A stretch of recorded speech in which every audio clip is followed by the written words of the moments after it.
Yo, what's up guys? What's up? Good morning. Good morning guys. It's another day in Cape Town guys. Today we are going to Robben Island guys. Hopefully we are not late. And we're on our way to the place guys right now, and it's a very cloudy day. Looks like it's gonna rain at any moment, so hopefully it won't rain as much. But yeah, we're on our way to the Robben of the Island guys to check it out. Yeah, and I have Shiloh here on his mask and his mom. Turn right onto Ebenezer Road. Let's go. This could be us. So back to what I was saying. Could be us.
Bye you guys. Thank you. Have a lovely tour you guys.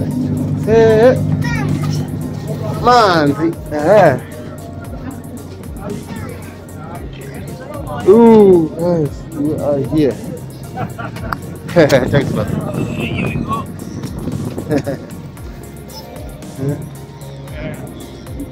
Hello, Mama Shi. Guys, we're at Robben Island, guys. First pictures of people arriving or prisoners arriving in Robben Island. Now it's time to go into the buses, guys. What are the buses? They're waiting for us. And yeah, I don't know. I don't feel like it's that cold, but I'm wearing a big jacket, so there is a bit of a breeze. But look how they make the harbor, guys. They just put like a lot of stones around it. I'm sure maybe it was prisoners who did that at this time. Yeah. Hey, this is the harbor office, guys. Some buildings here, they look new, to be honest. And it's very cloudy today, guys. But yeah, we're doing it, guys. Hey, Shalom. Morning. No, let's do that again. Morning. Good morning. Morning. How's everyone feeling? Good. I'm good also. How many South Africans are on board? Many. Amanda. Amanda. Welcome on board. Robben Island. Welcome everyone. How are you all feeling? No one is sick from the boat ride. Oh, that's good. That's perfect. Folks, I'd like to welcome you. My name is Tabo, and I'm with my colleague. His name is Nhleli. Our tour is divided in two parts, but we are more engaged in the first part, which is the historic drive around the island. So we are just to briefly share with you the history as far back as documented.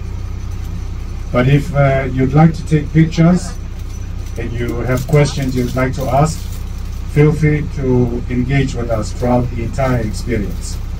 The second part will be inside the prison, and in the prison you'll be joined by a former political prisoner, and he's to share what transpired here during apartheid, how they managed to survive Robben Island as well. Some of the former prisoners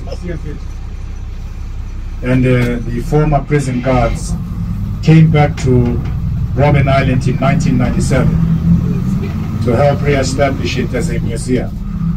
So there's about 200 people that are living here.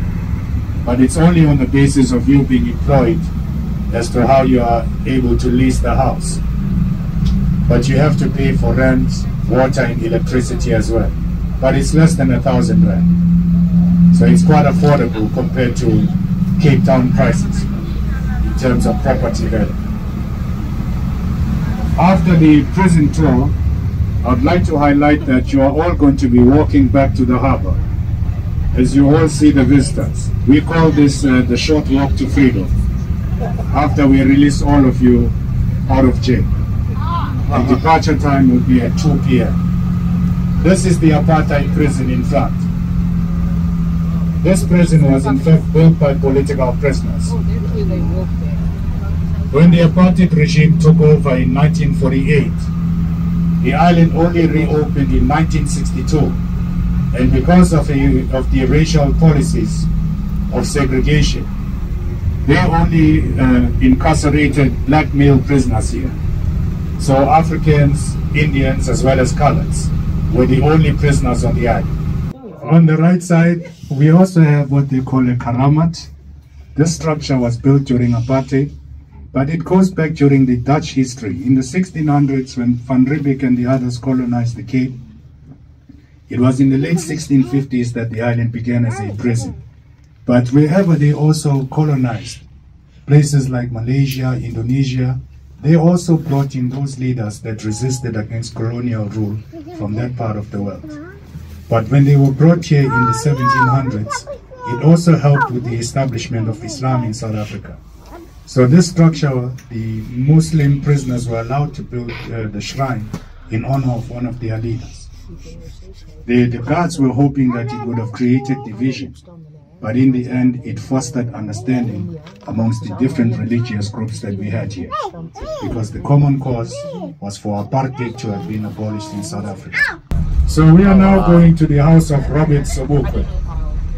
Professor Robert Sobukwe, who was one of the lecturers from the Wits University, when he was appointed into the leadership of the PAC in 1959, he focused on politics and made a call to all South Africans to protest against the regime.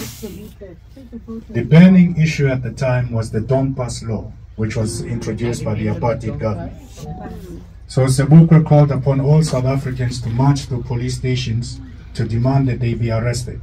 The 21st of March in 1960, it was a tragic day in this country. Our parents remember it because of the Sharpeville massacre, where police killed 69 innocent civilians.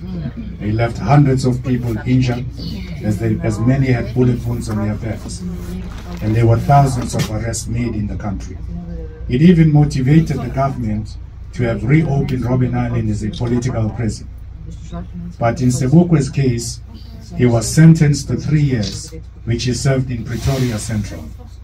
But because they had noticed that he was quite an influential political figure, the apartheid government refused to release him, and instead, after a special meeting that was held in Parliament concerning Robert Sobukwe's life, the members manipulated the judicial system and introduced a law that was named on behalf of this leader, what they called the Robert Sobukwe's Clause.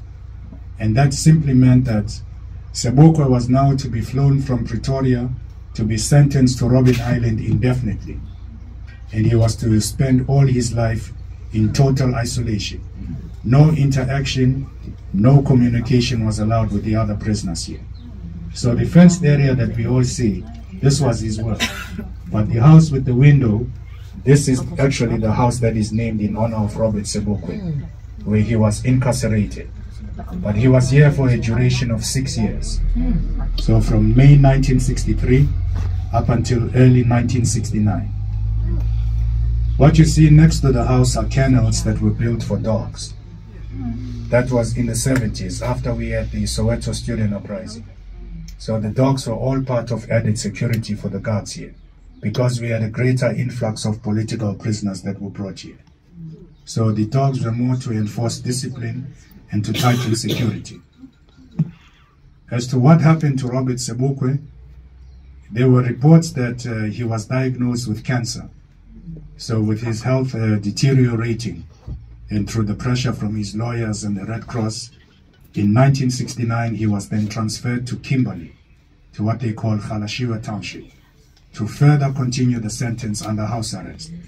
Because in Dr. Verwoerd's own words as the Prime Minister of Apartheid, when the law was introduced in Parliament, the Sobukwe's law clause, in May 1963, they had pledged that he was going to spend his life behind bars until he sees the other side of eternity. And that fulfilled in Kgalema, in Kimberley, in February 1978.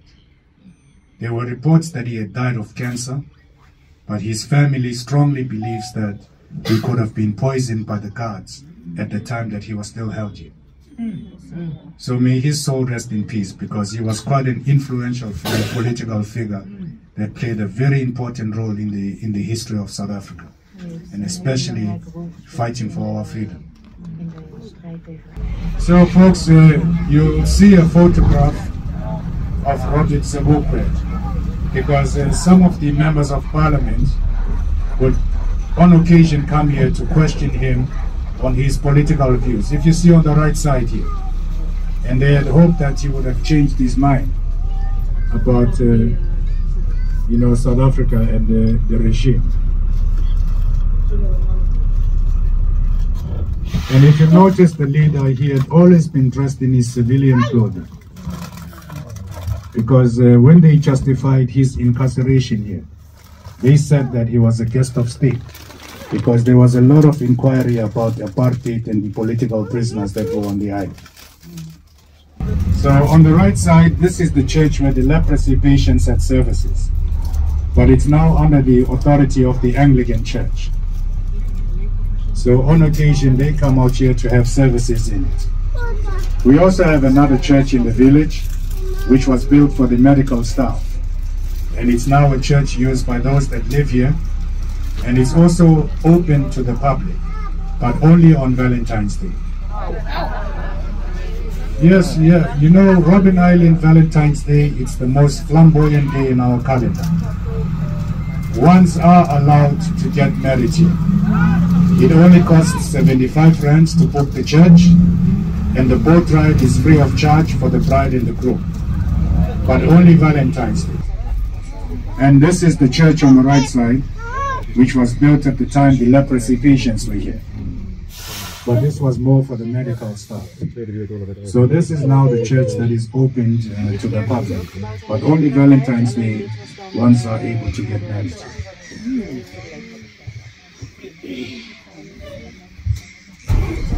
Yo, what's up guys? It's a bit windy today, but we are in Robben Island. Guys, look behind me. Beautiful seas, guys, and you can see Cape Town, but it's a bit cloudy, you can't see everything. And there's people who are taking pictures here, so you're also gonna take pictures. And yeah, let's see what's gonna happen here. Yeah. Oh. If you get hurt, Oh. I will be in trouble. Yeah, apparently you cannot use the frame, but there's the frame, guys, there behind. Yeah, you're not allowed to get inside. But look at this view, guys. Let me show you. Guys, Shallow is running. Don't know where he's running to, but he's running. We're just taking a walk, guys, in Robben Island. Look at this guy. Yeah, man. What? Oh, look at it, guys. Let me zoom it to so you can I zoom into Cape Town from here? Look at that! I can zoom in. Guys, that's Cape Town. I'm moving too fast for even my camera, guys. Let's see. So right now I'm at times 12. I think I can go further, guys. I think I can go further, and there's my focus. So let's zoom in. I must Must be strong. Times 15, guys. Times 15 zoom. And there's Green Point Stadium, guys, from here. Green Point Stadium. It's very zoomed, guys, forgive me. But I'm just showing you there it is, Cape Town, guys. And there's a Table Mountain. It's very cloudy at the top there. That's it. And back to normal, guys. Back to normal. Zoom out. Okay. This will also be the time to see where hard labor was practiced by the prisoners. But I will reflect different times, because the first quarry, it is on the right side here. It is named as the Jan van Riebeeck Quarry. So it was from the occupation of the Dutch in the 1600s, where the Khoisan and other indigenous groups were brought to practice hard labor. The stone was then shipped to the mainland in Cape Town, and it was used to build the castle. The castle in the City Bowl area, it is the oldest colonial structure we have in South Africa.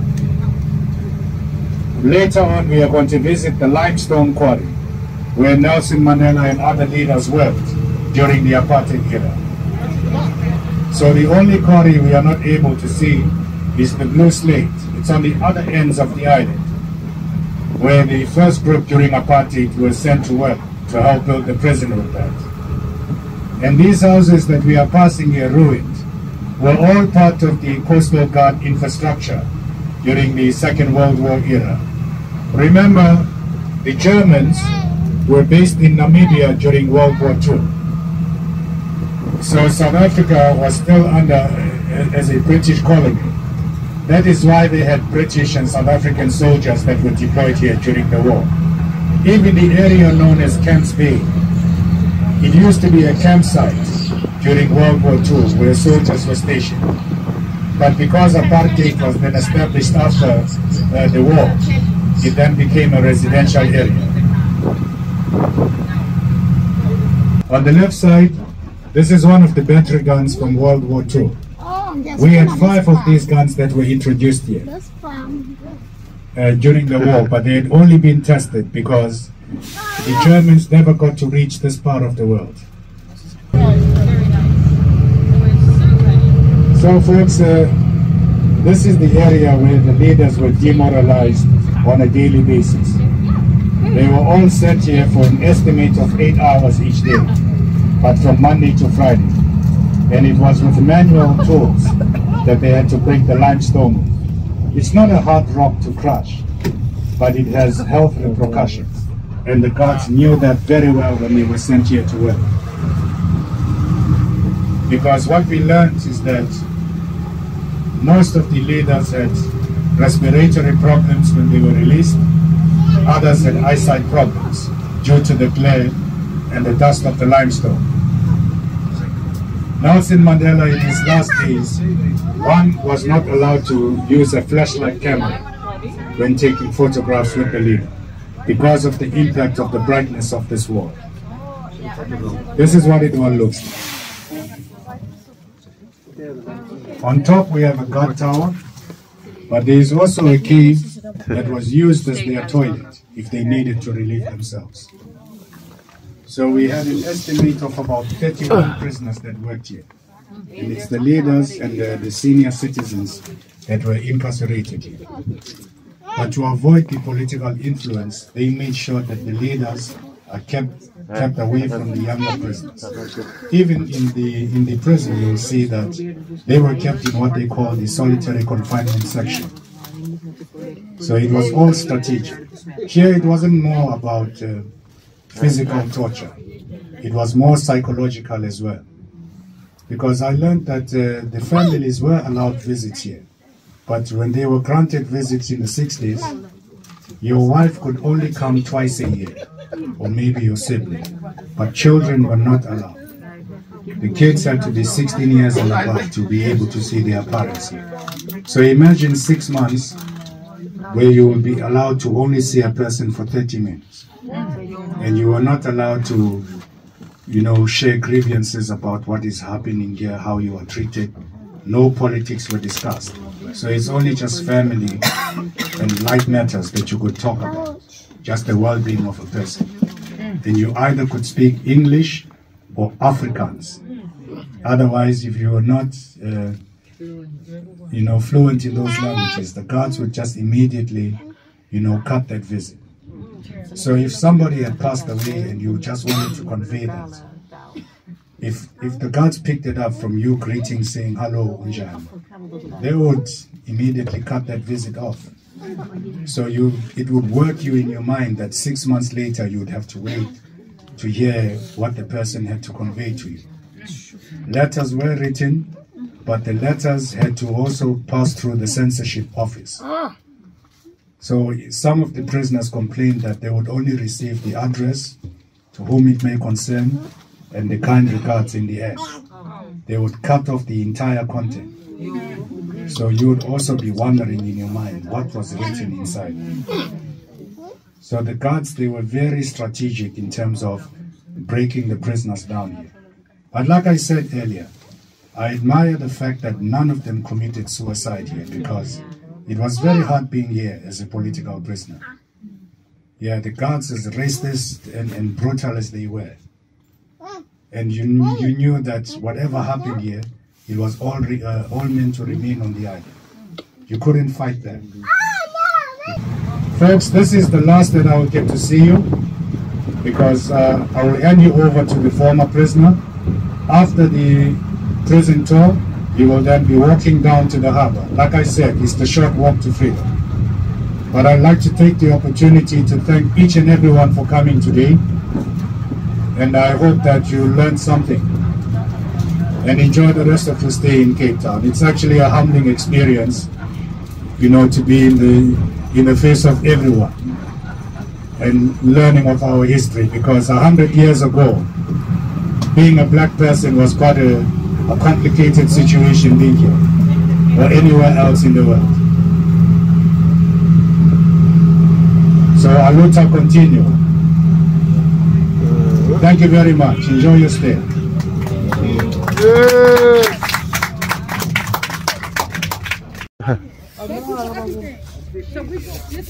Guys, that's a gun there from the distance. There it is.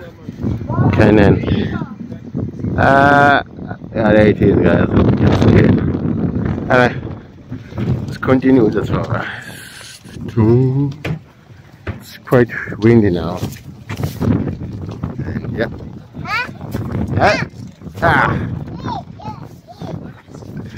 Ooh. Yeah. You're in the prison, guys. This is how it looks like from the ground, guys. And this was the bus that took us everywhere. And the weather does not look as good as it was before. Here's the color. And let's get closer now. Sorry. Yeah, the second one, it's a letter introduction at the censor office. It's a card they gave us when we arrived from 1963 to 80s. But that one they gave us, it's smaller than this one.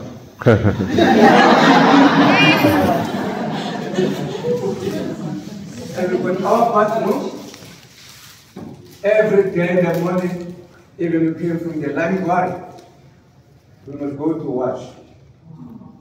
But this water we use here, it is the seawater. No hot water, it's a cold water.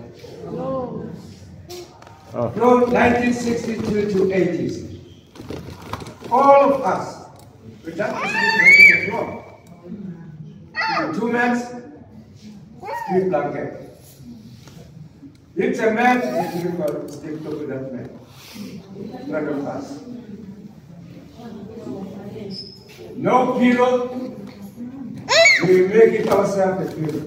If you see the way we fall in this man.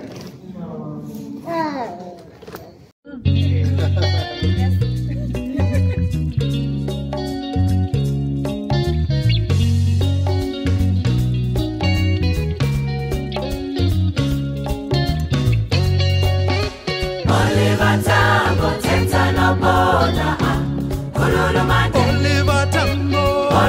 Tambo.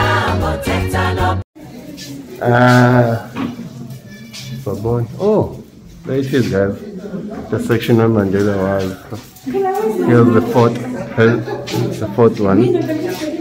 Everyone was the same, guys. All gonna look the same. Yeah. This is the first one. The fourth one was Mandela's one. Sorry.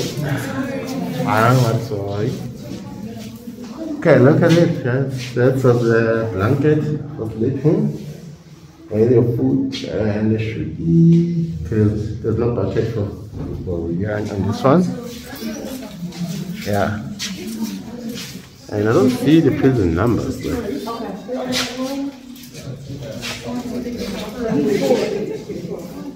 yeah, they're all the same, guys. Look the same. Blankets, chair, something for eating. Me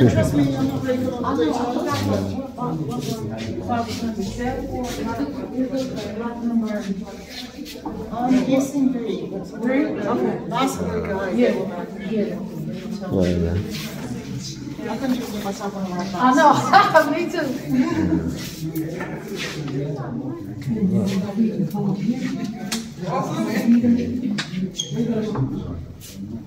Yeah, this is the prison. Quite a bit sad.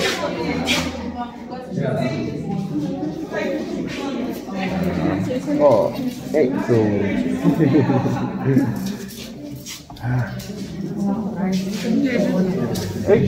I know.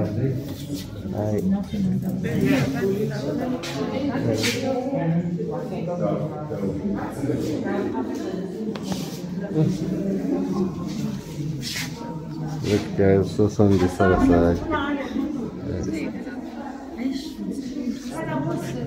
And this was Mandela's prison.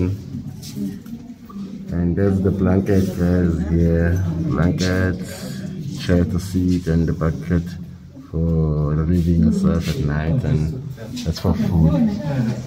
Yeah.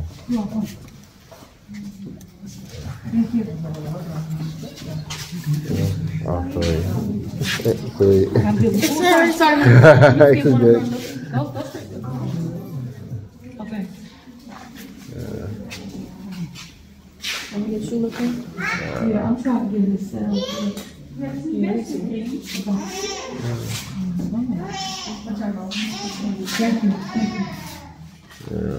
this is Mandela's cell, guys.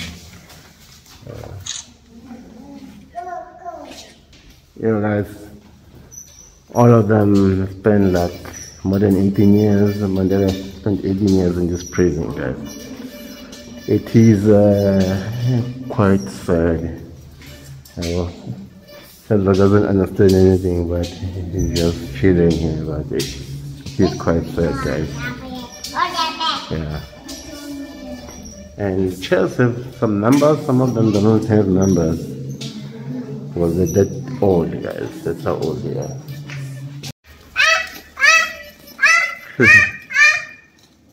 Carol's busy with the echoes and stuff. Well, let's turn and they're going to A section. I think we are just a bit behind of everyone. Okay, let's go to A section, guys.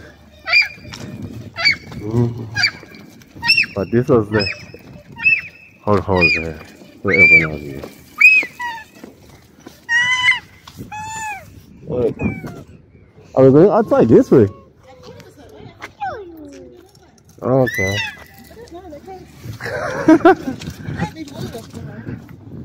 I see people. Are we done? Where's the tour guide?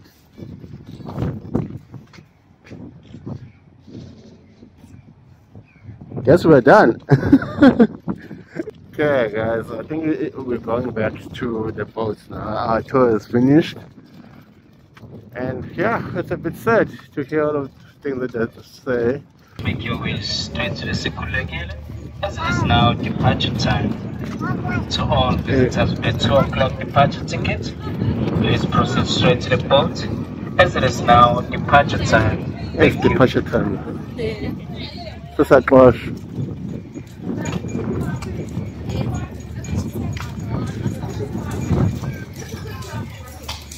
Yeah, guys, everyone is taking pictures. Everyone is saying, Amanda, yeah, Potter bombing.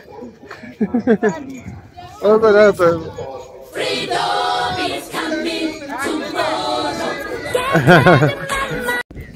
Yo, guys, it's our tour for today, guys.